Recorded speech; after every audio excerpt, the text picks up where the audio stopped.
Hi you guys, my name's Rio. Welcome to my video.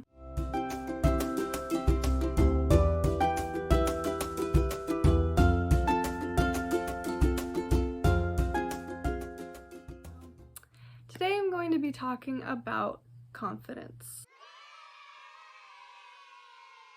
How to get confidence, and why it's not what you think, and also what all confident people have in common. I know that's a lot. I watched a video by JP Sears, and he talked about how a lot of us don't know exactly who we are. He said that that's for a reason, because how would we be able to adapt to an ever-changing life if we weren't open to changing ourselves? Maybe each moment brings out a different you, and that's why you don't know exactly who you are, because how do you know which you tomorrow is going to require? So we're constantly changing, and maybe that's not a bad thing. Maybe instead of not liking that part of ourselves, maybe we should try to accept that part of ourselves, accept the not knowing. Because you don't really know all of who you are because you haven't lived your full life yet. And this is especially true if you're a younger person, because life hasn't thrown all these challenges at you to see who you are and who you are not. So don't get too down on yourself if you're not like the most confident person in the room. Often we fear things because we have a lot to offer in those areas. You might be feeling insecure about not being confident because you actually have a lot to give in the area of confidence. And as I've gotten older, I've realized that what makes the real difference is not the mask that you wear around others, but what's behind the mask. Because if someone acts really confident and they put on this big show for others, and people look at them and think, wow, that's a confident person, but then you get to know that person and it turns out they have a lot of insecurities and they feel really judgmental of others, and they get offended easily. They just don't show that, like when you're first meeting them. Then that person is not really confident, they're just putting on a show. So it seems to me like the more important question is not how to act confident, but how to really be confident. How to feel confident even when things might not be looking so good. I don't think it's about putting on a show. I actually think it's about just being yourself and being comfortable with yourself, even in the uncomfortable moments. What all confident people, truly confident people, have in common is their confidence is not built on a shaky foundation. It's built on a foundation of security. And true security can only come from Jesus. I don't believe that any amount of earthly things, or earthly experiences for that matter, can give you the level of confidence that Jesus can give. And that's because when you give your soul to Jesus, He fills you with that hope that you've been missing your whole life. We can't really make sense of this world without Jesus. It's confusing and it's painful, and it just doesn't really make a lot of sense. And over time we start to really be weighted down by all the nonsense that this world has. And yeah, that can really wear on your confidence. And I think what a lot of people try to do, they overcompensate. They try to act really loud or extra. For women, they get plastic surgery done. For men, they try to get rich, but that still doesn't heal the wound. That still doesn't change how they feel inside, which is worthless. But when you make a friendship with Jesus, He confirms in your soul that you are worthy because you are a child of God. And you don't just think it, but you feel it on a soul level. So that's the first key to confidence. That is what all truly confident people have in common. Another thing that all truly confident people have in common is they have healed their trauma. Number 2. Childhood trauma, any kind of trauma you've experienced in your life, chances are it has left you feeling unsafe in the world. You might need to reflect on your past and identify those times that you have felt afraid and heal them. Experiences from our childhood, like trauma, can make us feel unsafe in the world. And when this is the case, there's no mastering confidence because you don't have that foundation of security. You don't feel safe in the world. You feel like you don't belong here. You feel like you're not entitled to anything. You feel like you don't even deserve to take up space. You feel like people are judging you, or it's kind of like this overwhelming feeling of shame. And so how do you work through that? You need to talk to your inner child in a way that facilitates healing. There's a lot of different ways to do this. There's probably many videos on YouTube on how to talk to your inner child, but it's really pretty simple. And the way that I've done it in the past is once you get in touch with your feelings that your inner child is having, then you kind of comfort your inner child and remind them that everything is okay and it's okay to have those feelings. It's okay to let those feelings out. Instead of stuffing them back in for years and years, it's okay to bring them out and to heal them, because now that you're an adult, you have the capacity to feel those feelings of insecurity. You have the capacity to handle feelings like fear and shame and humiliation, whatever it is. Tell your inner child that it's okay now, that they don't have to hide anymore, that they can come out and play. The third thing that all confident people have in common is they put themselves in situations that make them uncomfortable. You have to be okay with being uncomfortable in this life, or else you'll never grow. I'm not talking about going skydiving.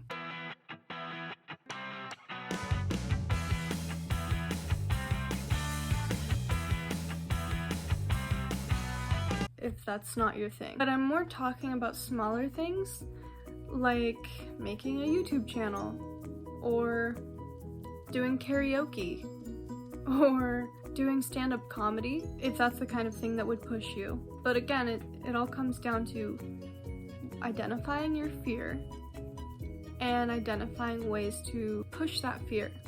When you push the boundaries of your comfort zone, it's slow and it's a little painful, but then you'll have more room. You have more room to breathe because you feel a little safer in the world. Number 4, things all confident people have in common. They not only accept their own flaws, but they accept your flaws too. And they convey this by being friendly, by being talkative, by smiling and having good posture, by being open. When you smile at someone, you give them the message that they are enough. Do not judge people or criticize people or try to hide your insecurities, because that's a sign of weakness. That's not confidence. Confidence is owning all of the ways that you fall short. It's not trying to hide them. It's saying, here I am in my fullness. This is all of who I am, and I'm not afraid to show it. When you feel secure with yourself and others, because you're not afraid of vulnerability, and because you've worked through your own insecurities, and you're no longer defensive about them and ashamed of them, when you are comfortable with the flaws of yourself and of others, you are telling the world, I'm not perfect, but that's okay. Because nobody is. And that's the secret, is that nobody is perfect, and you can't expect yourself to be perfect. That's an impossible standard to put yourself at. You're gonna mess up. And it's gonna be embarrassing, and there's just that uncomfortable part of it. You're probably gonna fumble and fall just like you did as a little kid, because you're trying something new. But what is so amazing about kids? How fast they learn and how fast they grow up. They're constantly tripping and falling and bumping into things, but then they learn to walk, and then they learn to run, and the rate that they improve is incredible. The rate that their physical and emotional and mental capacities grow and improve is amazing. If you, as an adult now, were to be as willing to mess up as a little kid is, then you could learn anything. You could learn a new language, you could learn how to do stand-up comedy, you could learn how to sail, you could learn anything that you wanted. But you have to be willing to be uncomfortable, because there is gonna be that aspect, and that's never gonna go away. The degree to which we are willing to be uncomfortable is the same as our level of confidence. So until you're willing to be uncomfortable with all kinds of new and scary feelings, you won't be confident. You won't be okay with yourself, because that's really what confidence is. It's just being okay with yourself. And I want you to remember what I'm about to tell you. Living is not reserved for the people who know what they're doing. Life is for making mistakes. It is for looking like a fool. This is just a practice round before we meet God. If you're doing right in the eyes of God, then the opinions of everyone else don't actually matter. His opinion is the only one that is important and that is going to determine where you go after this life. The truth is that no one is fully confident. And confidence is something that you can have in small amounts, but I don't think that you can store it.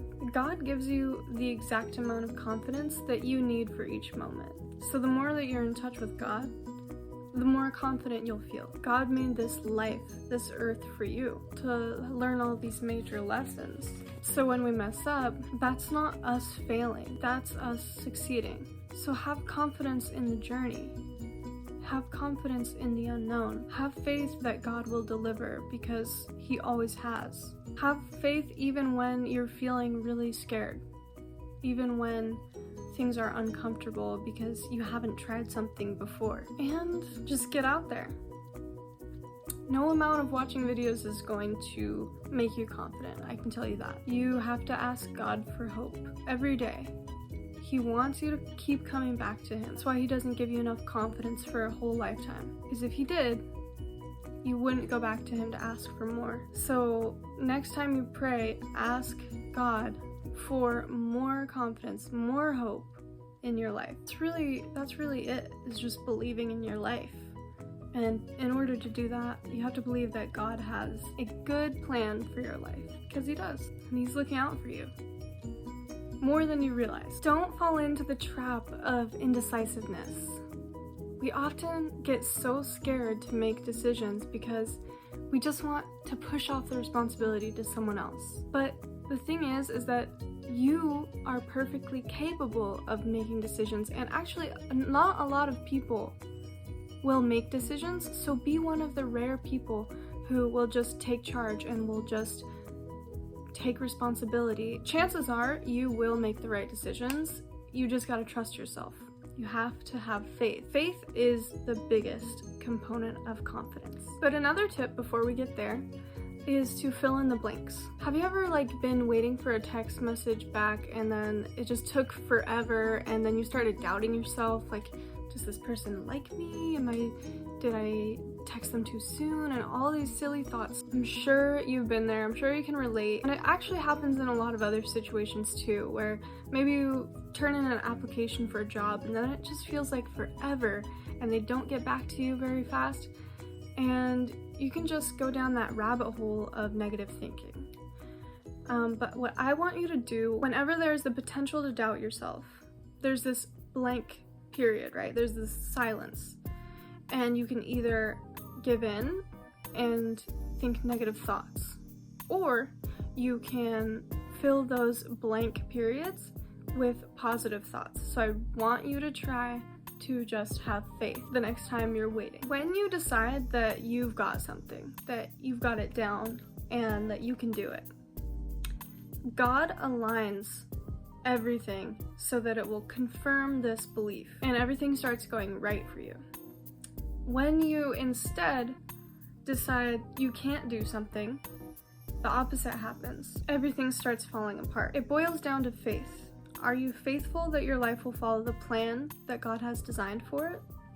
Even when you don't know what's going to happen, do you trust yourself? God has delivered you through 100% of the hard times in your life so far. The key to true confidence that goes deeper than the surface level is to claim your experience, claim your life, which is your God-given birthright. Basically, remember that this life is for you. It's not for anyone else.